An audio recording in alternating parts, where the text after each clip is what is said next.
जल्दी से बताओ मैं कौन सी गाड़ी हूँ? जो सही बताएगा मैं उसे घुमाने ले जाऊंगा। अरे तुम तो ट्रैक्टर हो। अरे वाह, सही जवाब। तुम मेरे अंदर बैठ जाओ।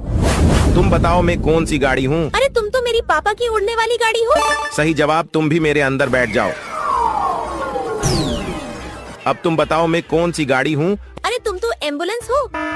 गलत जवाब। जिस गंदे बच्चे को मेरा नाम ही नहीं पता मैं उसे नहीं लेकर जाऊंगा। मैं यहाँ से जाने वाली आखिरी गाड़ी हूँ। जल्दी से बताओ मैं कौन सी गाड़ी हूँ? अरे दोस्तों, कमेंट में इस गाड़ी का